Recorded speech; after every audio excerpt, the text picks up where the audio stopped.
eu gostaria de fazer um pedido sincero e de coração aberto a todos vocês. Abstraiam a primeira informação que está ali. Não o meu nome. A primeira informação, que é de graduando em medicina pela UFPB.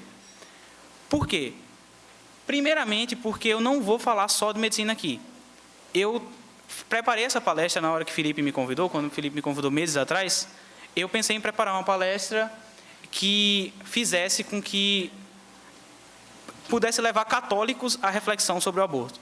Então, é uma palestra preparada para católicos. Não é uma palestra que eu faria num simpósio de medicina, porque não é esse o objetivo.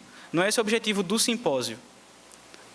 O meu raciocínio foi um pouco diferente do Glaucio, porque o Glaucio ele pensou o contrário, porque são problemas distintos. E a questão do aborto, eu acho que ela já é tão batida na temática embriologicamente errado, filosoficamente errado, de qualquer forma. Eu percebi e preferi mostrar que existem muito mais dúvidas de católicos com relação ao que a igreja ensina sobre o aborto. Então, eu vou falar sobre... pode passar, João. Vou falar, um pequeno roteiro da apresentação que eu fiz é o seguinte. O que é aborto? Primeiro ponto que eu vou comentar. Nesse primeiro ponto, eu subdividi em 4 pontos base, que são a argumentação abortista, ou pseudo-argumentação, chame do que preferir, mas eu fiquei meio assim de colocar entre aspas a argumentação, porque eu não considero nem argumentação, de tão falaciosa que é. Mas eu preferi colocar logo aí, para começar bem o negócio. As bases da embriologia, que vai ser a única parte que eu vou ser estudante de medicina nessa hora, vai ser a única parte que eu vou demonstrar só poucos pontos que eu acho pertinente de serem comentados. Mas também não é nada muito grande, eu não vou falar sobre folhetos embrionários, aquela coisa toda, porque é um saco.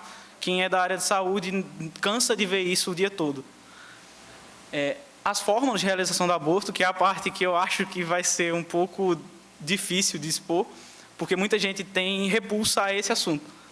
Eu fui explicar para outras pessoas enquanto eu estava preparando a palestra, e essas pessoas me fizeram, pelo amor de Deus, seja um pouco mais leve na hora de você for explicar, porque é um pouco complicado para uma pessoa que compreende o valor da vida humana que está dentro do ventre materno. Não se preocupe não, eu vou ser bem incisivo nesse assunto. E as implicações psicológicas para a mulher, principalmente para a mulher, né? E legais. Isso é interessante, porque, normalmente, como eu falei, eu vou, como católico, comentar as implicações legais. Não como um advogado, não como um padre, um sacerdote, eu vou comentar as coisas do ponto de vista pragmático, principalmente usando como base o livro do padre Davi Francisquini, de Campos, que é o Catecismo contra o Aborto. No segundo ponto, o que a igreja ensina sobre o aborto. Isso é também um ponto que eu percebo que tem muitas dúvidas. As pessoas não sabem quais são as implicações quando você fala que alguém cometeu aborto. Então, as responsabilidades dos pais e profissionais de saúde nesse aspecto, porque eles são os únicos responsáveis por aquilo que está acontecendo, o bebê não sabe de nada. E as implicações espirituais para o embrião, para a nova vida, o novo filho de Deus que foi privado do seu direito de ser filho de Deus, porque foi privado do batismo, foi privado de nascer, que é um direito que todos nós temos. E, por fim, 2 personalidades pró-vida que eu acho importante de serem mencionadas, que é Santa Giana e o Dr. Jérôme Lejeune, que dispensa comentários, eu vou apresentar no final da palestra, bem no final. Por fim, o que é aborto? Em definição pragmática, na medicina, a gente define como aborto a interrupção da gravidez antes da 22ª semana de gestação. Isso é muito importante de pontuar, porque a partir da 22ª semana não se define mais como aborto. A partir da 22ª semana se define como morte fetal intraútero. Então, se o bebê morreu depois da 22ª semana, não é considerado mais aborto. Então, já é tão claro para a medicina que nessas circunstâncias é um crime, é um assassinato, que eles já bateram esse ponto. As bases da retórica do aborto são basicamente fugir de problemas de ordem moral. Isso é uma coisa que eu sempre achei muito interessante na hora que eu estava debatendo com abortistas, porque eles não conseguem discutir na hora que eu começo a falar que o aborto é um assassinato. Eles sempre puxam para um outro lado. E vocês vão ver que todos os argumentos deles têm, em algum nível, esse tipo de falácia. Fugir de argumentos biológicos, porque, novamente, eu tenho plena consciência de que a biologia ela é muito clara e muito taxativa na hora de definir o que é o embrião, o que é a vida humana dentro do útero. Então, eles usam argumentos vagos, como o embrião não possui sistema nervoso. Mas nós sabemos que os folhetos embrionários, eles são formados poucos dias depois que o embrião ele já é formado. Então, eu vou mais para frente explicar a questão do embrião mesmo. Mas o folheto embrionário, ele se diferencia em mesoderma, ectoderma, endoderma e tal. E isso é tudo um processo contínuo. Não é um processo de tipo, isso aqui gera isso, isso aqui cria isso. É uma coisa que se transforma. Mais para frente tem uma frase do padre Davi Francisquini, que eu acho que é a frase mais genial sobre aborto que eu já vi. Que o ser humano, ele não veio do zigoto, ele não veio do embrião, ele foi um embrião. Então isso é vai ser bem melhor explicado lá na frente. É direito da mulher sobre o seu corpo. Isso eu particularmente acho ridículo essa argumentação, porque não é o corpo da mulher. É um código genético absurdamente diferente do da mulher, porque mesmo que ele receba metade dos seus cromossomos da mãe, esses cromossomos entre si ainda sofrem crossing over, então eles têm material genético trocado entre si, nem os cromossomos são idênticos. Então, não é o corpo da mulher. Não é à toa que o corpo da mulher não exerce nenhuma mudança no embrião. Nenhuma. O embrião, ele manda na gravidez. O embrião, ele molda o corpo da mulher à gravidez. Aprovar abortos em casos específicos, isso também é um outro ponto que não é bem uma retórica, mas é uma forma de conseguir adeptos. Por quê? Porque se você fala em aborto, simplesmente a mulher engravidou e não quer ter o filho, e aí, nesse caso, você diz que o aborto é correto, muitas pessoas vão perceber claramente nisso uma coisa imoral. É fácil.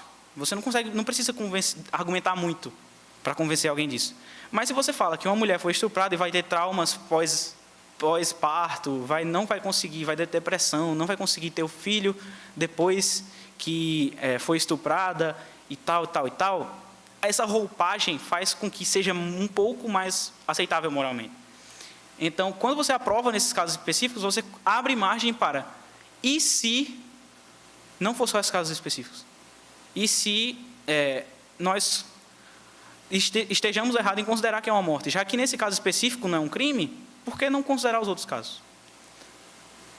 Então, a argumentação abortista, é como eu falei, eu fiquei assim de colocar aspas em argumentação abortista no slide, porque já ia ficar aspa demais. Então, eu vou citar várias argumentações que eu ouvi em vários debates e ao longo da minha vida, desde que eu entrei na faculdade, desde antes que eu assumi a minha vida como católico, né? É um problema de saúde pública.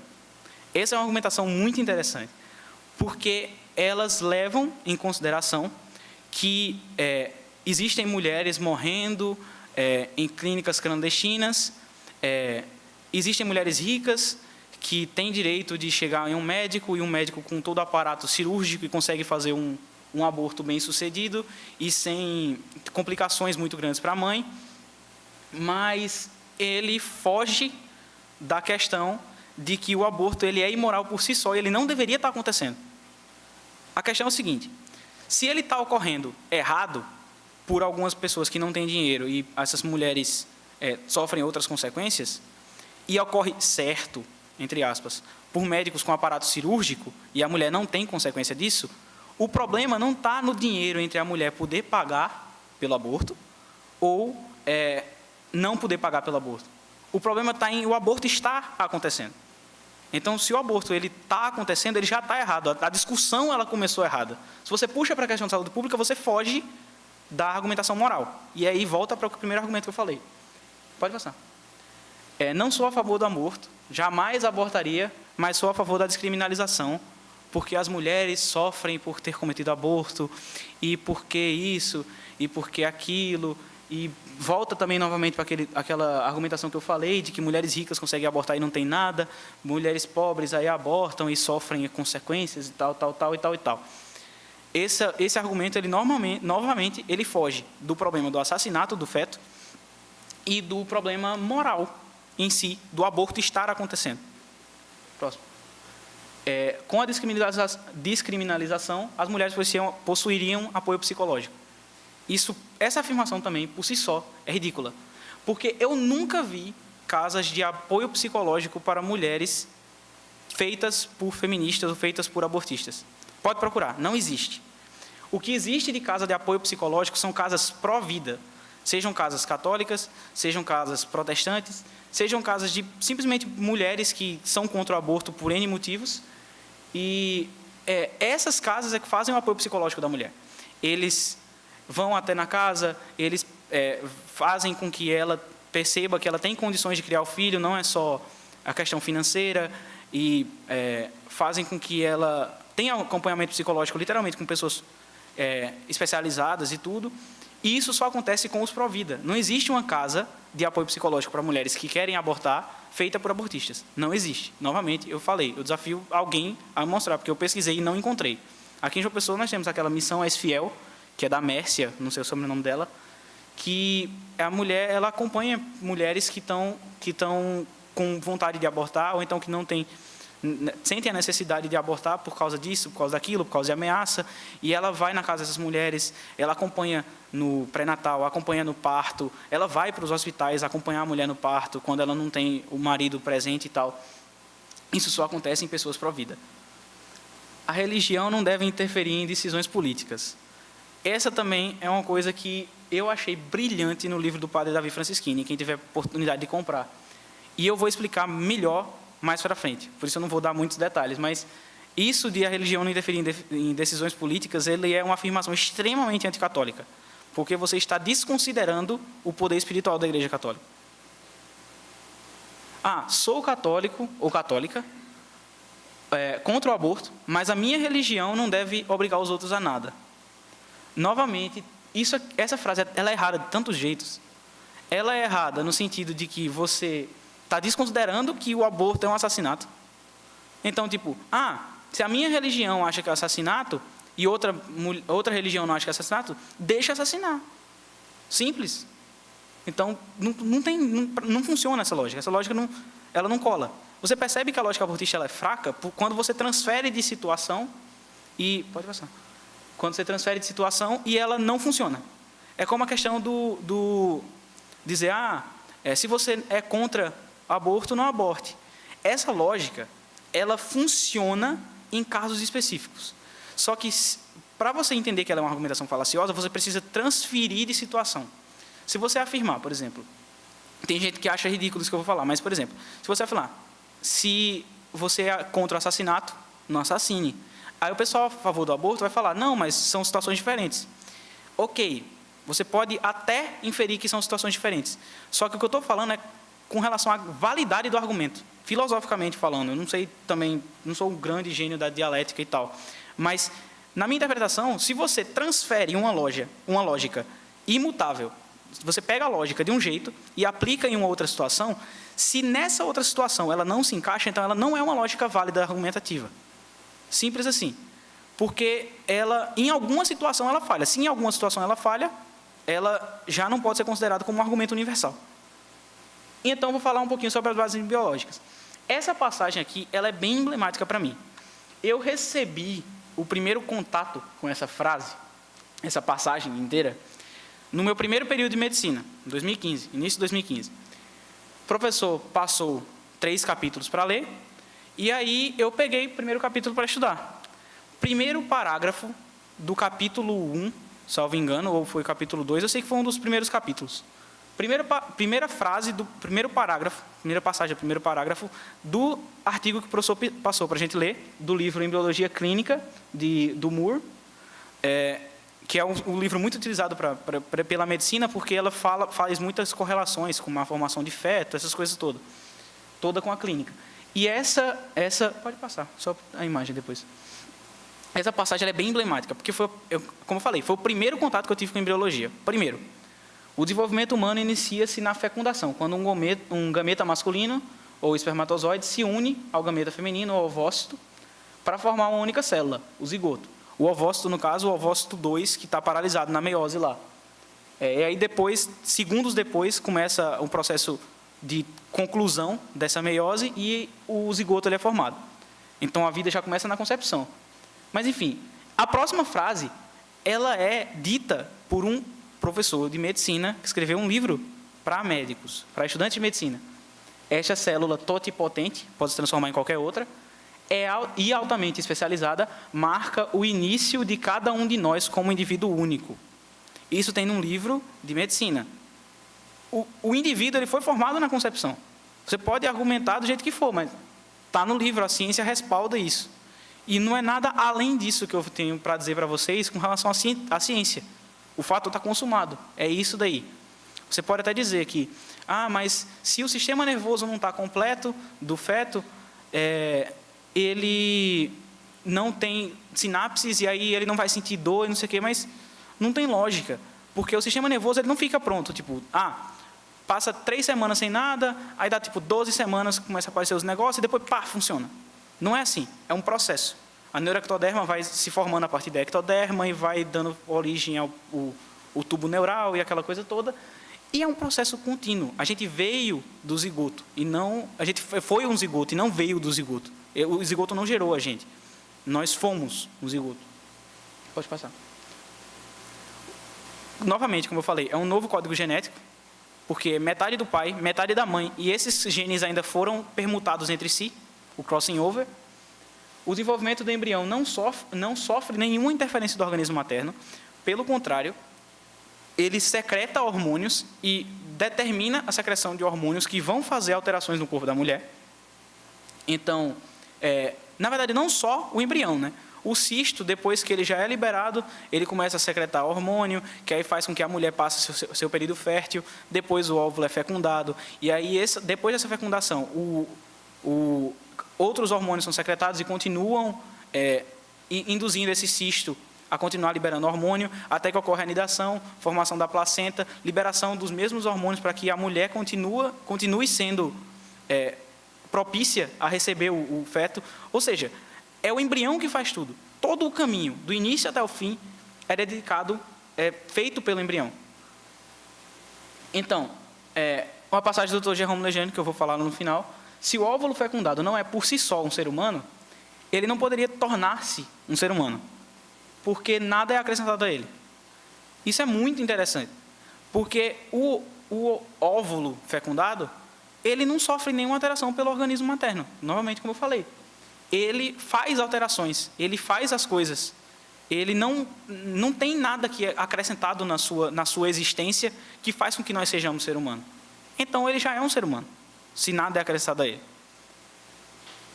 Aquela citação do padre Davi Francisquini que eu falei, cada um de nós não veio de um zigoto, e sim foi um zigoto, isso no livro dele, Catecismo contra o Aborto.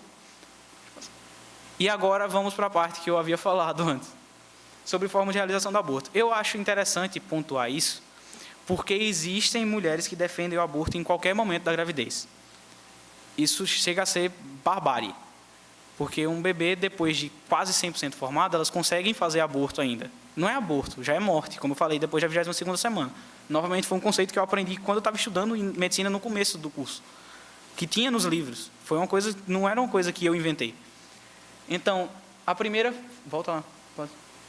forma que eu encontrei que é realizado o aborto, e que muita gente fala que não é aborto, com relação àquilo que eu tinha discutido com Joana essa semana, a pílula do dia seguinte não é um método abortivo.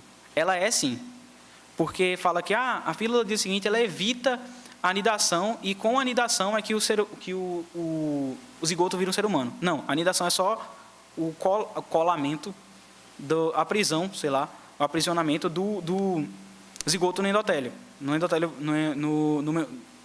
endométrio, como se estivesse falando de vaso sanguíneo. Enfim, no endométrio. E isso não teve nenhuma alteração. O zigoto continuou sendo a mesma coisa, ele só produziu células e substâncias que fizeram com que ele ficasse fixo no endométrio. Não fez nenhuma alteração. A pílula do dia seguinte, ela é uma bomba hormonal. O hormônio, por definição, ele é uma substância química que está em baixa concentração no seu corpo, isso é importante citar também, está em baixa concentração no seu corpo, você tem uma porrada de sangue circulando e tem uma coisinha assim de hormônio. E essa coisinha de hormônio, ela faz toda a alteração que você vê. Adrenalina, um pouquinho de adrenalina faz com que você fique eufórico. Um pouquinho de gonadotrofina faz com que secrete muito hormônio gonadal. Então, a pílula do dia seguinte, ela é uma bomba hormonal. Você recebe muito hormônio de uma vez só. Seu corpo não vai reagir bem a isso. Quando o endométrio recebe a informação hormonal da pílula do dia seguinte, que é essa bomba que você acabou de tomar, o endotélio não sabe o que fazer, descama e sangra. Não é uma menstruação, é um sangramento, porque o endométrio ele não estava preparado. Ele é um sangramento só. Você tomou e fez com que, se não ocorreu fecundação, ok, porque não ocorreu fecundação, não tem um indivíduo. Mas se ocorreu, você assassinou um bebê. E o que garante que não ocorreu essa fecundação? Nada garante. Então, ela é um método abortivo, sim, até que se prove o contrário. E também porque mulheres tomam, 6 dias depois, é do dia seguinte. 6 dias depois, é óbvio que ocorreu a fecundação. Ou ocorreu a fecundação, ou a mulher não estava fértil, mas de qualquer forma, você não pode correr o risco. Se você está num quarto escuro, na sua casa, aí você escuta um barulho, passa um vulto, você tem uma arma do seu lado, passa um vulto na cozinha, você fica esperando, não olha quem é, não acende a luz, não olha quem é. Passou novamente, você atira na cabeça. Se for o seu irmão, ou se for um ladrão, você correu um risco muito grande de ter assassinado uma pessoa próxima a você. O ladrão poderia até ser por legítima defesa, mas seu irmão, ou seu pai, ou a sua mãe, você não pode se prontificar a correr esse risco. O Olavo de Carvalho fala muito isso. Você não pode ter pressa em cometer algo que possa levar a uma consequência gigantesca, que é um assassinato. O uso de prostaglandinas, o misoprostol, que é uma prostaglandina sintética, conhecido também como Citotec, que ele era usado para proteção da mucosa gástrica. E aí percebeu-se que, além da proteção da mucosa gástrica, ele causava contração uterina. Se tem um bebê dentro do seu útero está contraindo involuntariamente, várias vezes e com muita intensidade, o bebê sai. Isso é abortivo. Envenenamento salino. É triste, mas enfim, depois que já formou-se a bolsa com líquido amniótico, eles retiram esse líquido amniótico e empurram para dentro da bolsa amniótica uma solução salina hipertônica, muito concentrada.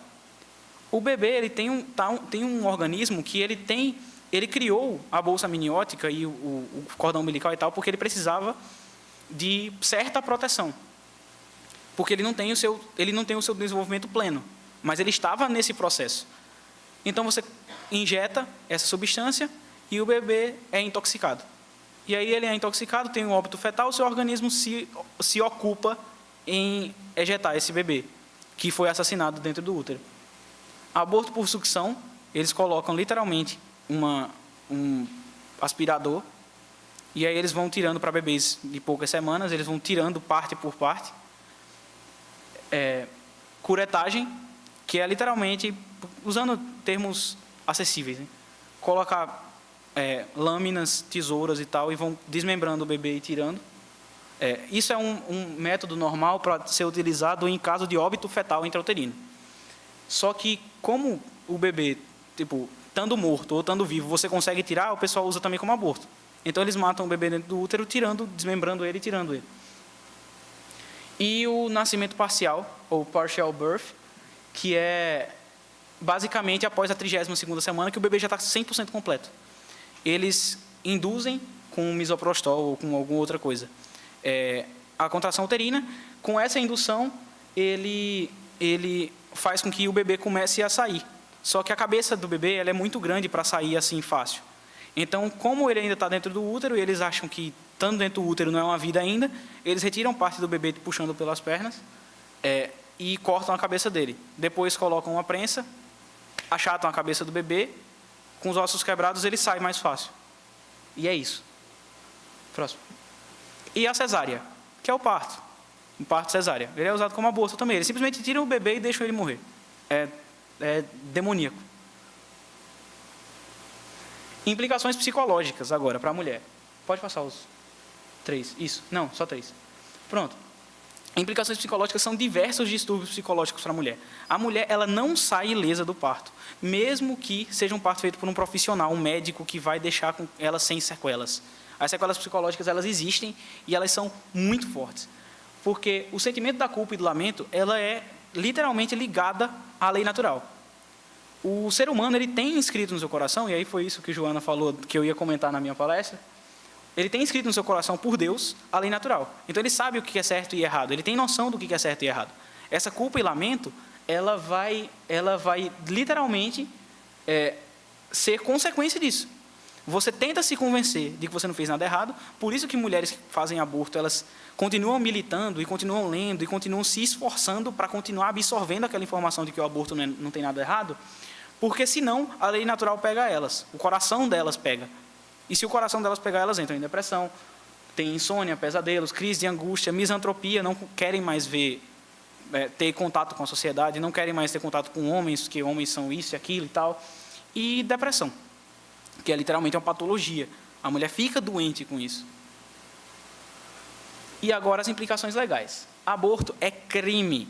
No Brasil, aborto é crime. Lembrando, eu não sou estudante de direito, não sou advogado, mas isso falando imparcialmente pelo que eu absorvi do que eu li durante a preparação da palestra. Ele é regido dos artigos 124 a 128 do Código Penal. E nesse daí, ele sempre é enquadrado como crime. A pena varia em relação às circunstâncias.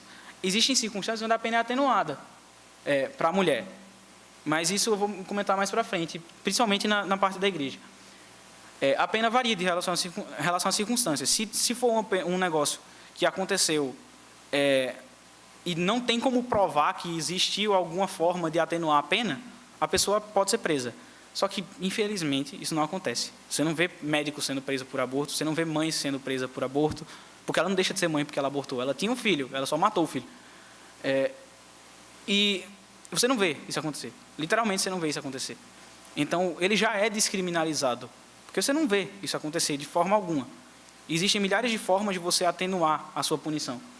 Em situações específicas, a prática do aborto pode ser realizada sem aplicação de punição ao médico ou à mãe, ou qualquer pessoa envolvida. Isso é interessante porque, como eu falei, o aborto é crime no Código Penal brasileiro. Se ele é um crime, então ele tem que ser crime em qualquer situação. Mas o Código Penal brasileiro interpreta que não pode ser punido em certos aspectos. Mesmo nos aspectos que é estupro, caso de risco de morte iminente para a mãe e anencefalia, que foi incluído quando o STF legislou sobre essa informação. E todas elas tratam como crime, só que é um crime que não tem aplicação de pena. E aí é regido no artigo 128, o último artigo que eu citei. O que a igreja fala sobre aborto? Segunda parte da minha palestra. A alma é infundida no momento da concepção. No momento em que o espermatozoide ele encontra o óvulo, já é uma vida, já é um ser humano que Deus separou para ele. Eu vou citar mais para frente, mas, de qualquer forma, Deus separou nós dentro do ventre das nossas mães. Tem passagens na Bíblia que falam isso, eu vou falar mais para frente. Mas, enfim, Deus sabia da nossa existência, Ele separou, Ele tem uma obra para nós desde a nossa concepção. Então, a alma já é infundida e você está impedindo que essa alma exerça a sua função. Não só isso, impede que essa alma seja um filho de Deus por meio do batismo. E está privando ela de uma vida espiritual. Privando ela 100% da vida espiritual. O aborto espontâneo, como ele é involuntário, não é um problema da ordem moral. Porque a mulher não teve culpa, realmente. Ela não teve culpa. Às vezes é uma malformação que ela tem, às vezes é uma malformação que o feto tem. A questão da anencefalia, por exemplo, ela várias vezes é um aborto natural, mas o corpo da mulher percebe isso. O anencefalo, quando ele não tem viabilidade para a vida, o seu corpo trata de expulsar. Quando ele tem alguma viabilidade para a vida, você consegue levar à gravidez. E vale salientar que a anencefalia ela é extremamente prevenível. Você consegue, no pré-natal, fazer reposição nutricional para a mulher e ela não necessariamente vai ter anencefalia. Na verdade, fica muito difícil depois que você faz essa reposição, principalmente do ácido fólico. O aborto, ele viola gravemente o 5º mandamento, não matarás. Isso é óbvio, não vou me estender nisso. Eu já falei disso, o aborto é um assassinato. Se ele é um assassinato, 5º mandamento, não matarás. Então, você está em pecado grave. Ele é definido como crime de assassinato, novamente, 5º mandamento. Na encíclica Evangelii Vitae, do Papa João Paulo II, ele, usando da sua infalibilidade papal, eu cortei um pedaço, tomei a liberdade de cortar um pedaço dessa passagem, porque antes ele fica como sucessor da cátedra de Pedro, dotado das chaves, não sei o quê, e aquela coisa, tipo, toda aquela reverência que tem que se ter antes de uma afirmação infalível, né? Tirando tudo isso, ao final disso, da uma afirmação infalível, o Papa fala: nenhuma circunstância, nenhum fim, nenhuma lei no mundo poderá tornar lícito um ato que é intrinsecamente ilícito. Não depende de mim ele ser ilícito. Ele é intrinsecamente ilícito. Nós temos vários pecados e várias coisas que nós fazemos que são intrinsecamente ilícitas. Não depende da minha intenção. Depende do ato em si. Ele é objetivamente ilícito. É algo que é intrinsecamente ilícito porque é contrário à lei de Deus. Obviamente. Inscrita no coração dos homens, a lei natural, no coração de cada homem, reconhecida pela razão, interessante, porque a lei natural ela foi inscrita nos nossos corações e qualquer pessoa que seja bem intencionada consegue encontrar pela sua razão isso. É muito fácil. Ateus podem ser contra o aborto porque, por sua própria razão, eles chegam na lei natural. Existem ateus que são, enfim, N filósofos, N historiadores, etc., que são contra o aborto e que são ateus, ou que são de outras religiões que não necessariamente acham que o aborto é errado, mas porque, pela razão, eles chegaram nisso. Porque a lei natural, ela nos concede essa graça de percebermos o que é errado. Responsabilidade dos pais, dos profissionais de saúde. Quanto tempo? Tem alguém marcando? Enfim, o Código de Direito Canônico, no cano 1398, ele diz: quem provoca o aborto, seguindo-se o efeito, incorre em excomunhão lat sententia. A interpretação disso é bem simples. Quem provoca o aborto, assim que o aborto ocorre, você está excomungado. Não precisa que ninguém imponha essa pena de excomunhão em você. Não precisa que um bispo faça, não precisa que um padre lhe advirta, você está automaticamente excomungado. Existem dioceses que o bispo concedeu uma permissão especial para os padres, e essa permissão, ela concede que o padre possa perdoar o pecado do aborto e essa excomunhão. Mas ele não deixa de ser excomunhão. O bispo permite que o padre perdoe a excomunhão. Normalmente é o bispo que faz isso, que tira a excomunhão de um fiel. Mas em algumas dioceses acontece isso. Tem uma aula do padre Paulo Ricardo que ele explica que na diocese dele, pelo menos na época que ele falou, era permitido que o padre perdoasse o pecado do aborto. A atenuação da pena para a mãe é para uso parcial da razão. Se a mãe ela não é dotada de plena consciência naquele momento, se ela tem algum problema psicológico, alguma coisa assim, então esse uso parcial da razão atenua a pena para a mãe.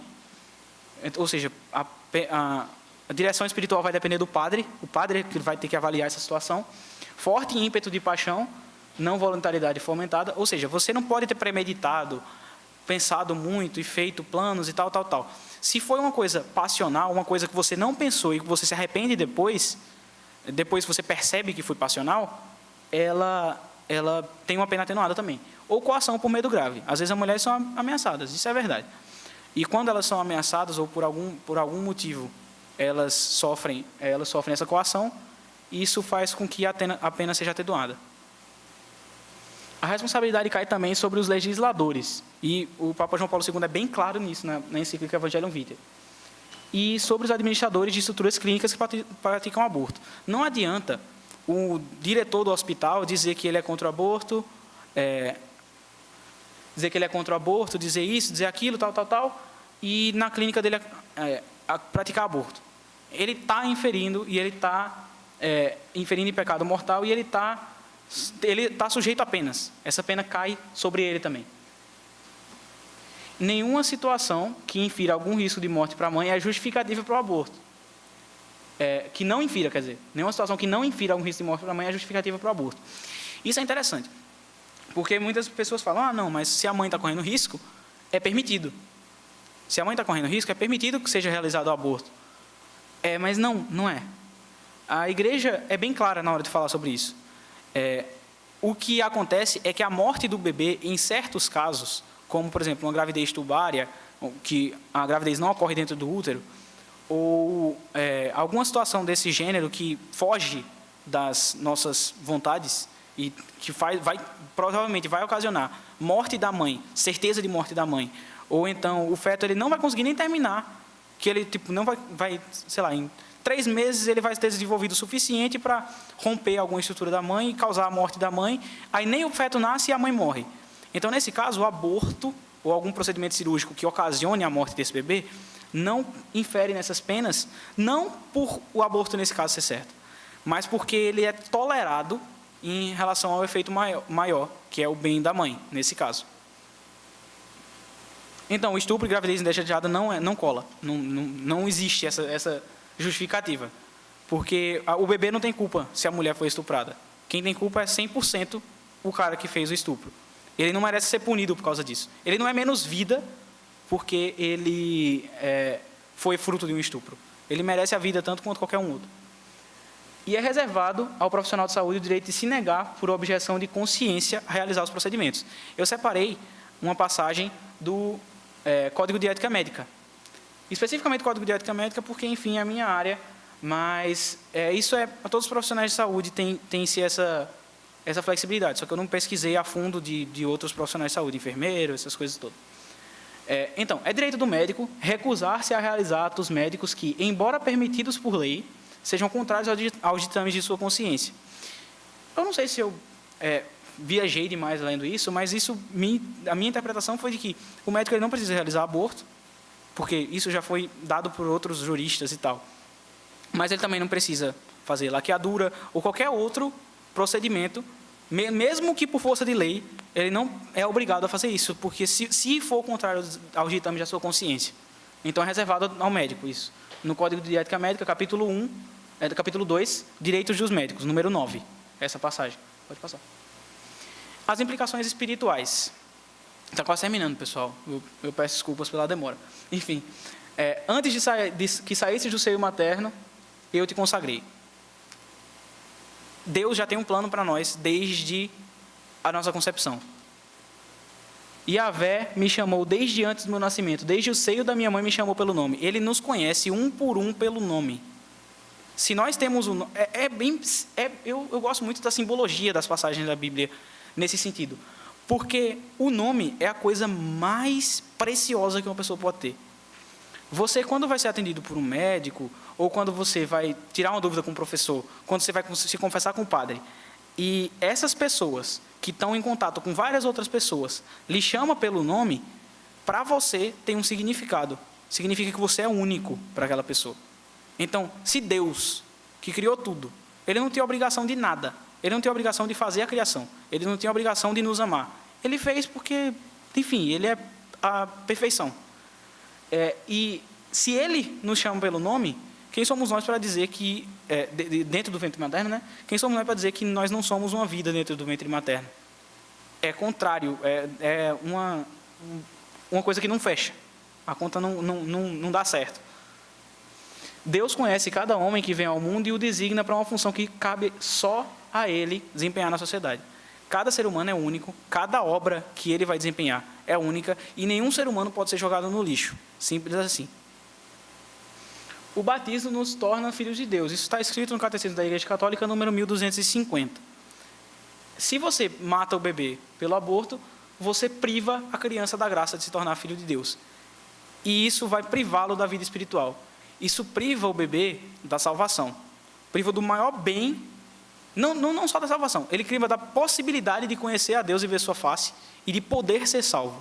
Claro, todos nós que somos batizados, não necessariamente nós vamos ser salvos. Mas nós temos a possibilidade de ser salvos. Um bebê que não foi batizado não tem essa possibilidade. Isso é uma coisa que me deixou muito assim, porque eu penso, Deus, amor, perfeição, ele permite que um bebê que não teve o direito de nascer não seja salvo. Mas isso não por mesquinhez dele, por maldade dele. Eu pensava isso. Mas ele nos deu a faculdade de gerarmos filhos, colocar eles no mundo para povoar o céu. E esse céu vai ser povoado por meio do batismo, onde nós vamos ser filhos de Deus. Essa criança, ela não vai para o inferno. Não vai. Ela não vai para o inferno, porque ela não sofreu o batismo. Ela não é um filho de Deus que não quis seguir ele. Ela é uma pessoa que não teve o direito de ser filho de Deus, que é um direito que ele tinha nos dado. E aí, nós, como seres humanos que realizamos o aborto, claro, eu sou contra o aborto, todos nós somos, mas enfim, enquanto humanidade, nós padecemos desse mal, nós estamos privando uma criança de ter isso. Todos nós aqui fomos batizados, os que não forem católicos ou que não foram, cuidem em ser batizados, porque é o presente que Deus está nos dando, de poder conhecer a Ele, também por meio dos outros sacramentos, mas enfim, o batismo é o sacramento de entrada, né, da vida cristã, e isso vai causar problemas no sentido de que nós não vamos poder ver as milhões de crianças que foram abortadas na história no céu, porque elas foram privadas do direito de ser filho de Deus por mesquinhez humana. Agora vai naquela parte que eu falei, que eu ia comentar melhor mais para frente. A igreja, a religião não tem o direito de interferir em decisões públicas. Eu não vou me ater a uma explicação. Não vou explicar, não vou me detalhar, eu não acho necessário que seja detalhado, porque a passagem fala por si só. Novamente, a Igreja Católica foi instituída por Nosso Senhor Jesus Cristo como mestra da moral. Excluí-la de qualquer assunto de natureza moral, pois excluir o próprio Jesus Cristo, o que infelizmente não é raro de acontecer em órgãos de comunicação social nos nossos dias. O direito da Igreja de Jesus Cristo de ser ouvida não lhe vem da maioria, mas do próprio Jesus Cristo, o qual foi igualmente mestre quando a multidão o glorificava cantando hosana ao filho de Davi, como quando o lulava crucificam.